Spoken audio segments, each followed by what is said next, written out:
Clashes broke out in Washington, D.C. on Thursday between Turkish security officials and protesters and journalists claiming they were physically attacked. This all happened outside Brookings Institution on Embassy Row, where Turkish President Erdoğan was speaking. Erdoğan is there in Washington, D.C. Amongst many leaders for the Nuclear Security Summit. He's speaking on Turkey and the recent attacks that have been happening, specifically ISIS attacks. And there's just a lot of chaos that erupted outside, mostly just because of Turkey's kind of clamping down on the freedom of, free speech in Turkey, and how journalists are being really manhandled there. I mean, they were being kicked, they were being, as you can see in the picture here, just being totally roughed up. Specifically, I want to mention too, there was one by the name of Adam Arslan. Now, he was actually inside the institution, and he was being told by the Turkish president's officials to being thrown out, but he was, of course, protected by the U.S. Officials. But because the reason why he was asked to be kicked out was because he actually works for the opposition paper that the Turkish presidency does not like, owned by one of his former allies, now foe. And another was the name of Amberin Zaman, and she was called a PKK whore. Now, PKK is what the U.S. and Turkey both think are a terrorist group. But of course, there's a lot of tension between the U.S. and Turkey in terms of being on the side of these militant groups. Yeah, and what's sad is, Erdoğan within Turkey, I mean, he doesn't have much power here, but inside of Turkey, he will be quick to squash any political dissidents in the country, right? And he's been good at basically forcing any opposition papers to kind of start to work for him and talk about the things that kind of work for him as opposed to talking against him.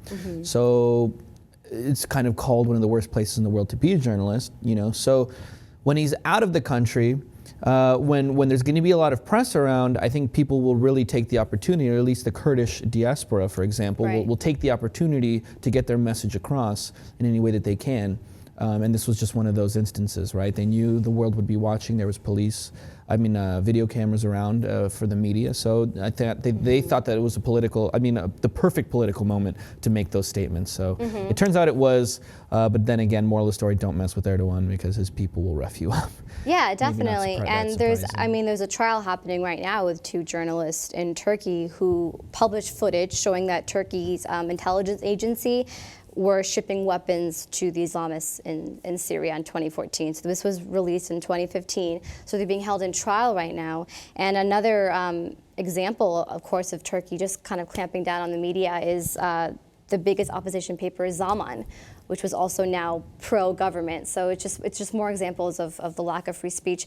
And he was actually asked, Erdoğan was asked in the speech about his recent, relationships with the media, and he said, we have a quote, "Inside the Turkish prisons, there are no journalists who have been incarcerated or sentenced to imprisonment due to their professions or due to their freedom of expression rights. I would thank each and every one of those who criticize me, but if they were to insult me, my lawyers will go and file a lawsuit." So he was kind of being vague in the sense, of what he's clamping down on. Yeah, journalists. And I'm not defending Erdoğan or the way that he will clamp down on free speech, but we do have to understand certain things. It's very easy for us in the West here to criticize the way that he runs his country. Namely because we're not living in that region. We're very far removed from those types of things. Now, following the Arab Spring, we've seen nothing but disaster for all of the countries that saw its people pour out into the street, deposing their dictators or leaders. I think Tunisia is probably the only country that emerged with a true democracy.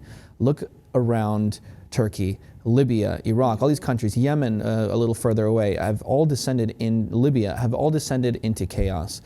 Following political regime change. Look, I'm not saying that what he's doing is right, but now more than ever, Turkey being a very strategic country, especially geographically, it is so important for them to maintain their stability, what stability they do have right now. Right. We see ISIS coming in, doing all these attacks, trying to destabilize Turkey.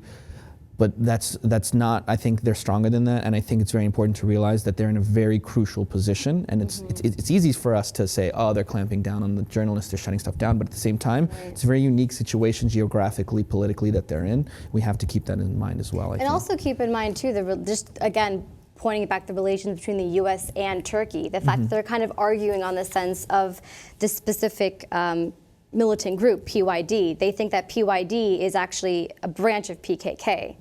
Even though PYD is supposed to be fighting ISIS instead, they think there's just some opposition there. So I think that's actually interesting to note too, especially because, you know, the relations is important. It's actually noted that President Obama is not meeting with the Turkish president this time in D.C. They're supposedly littered to be talked, but it's interesting to see how the relations will pan out.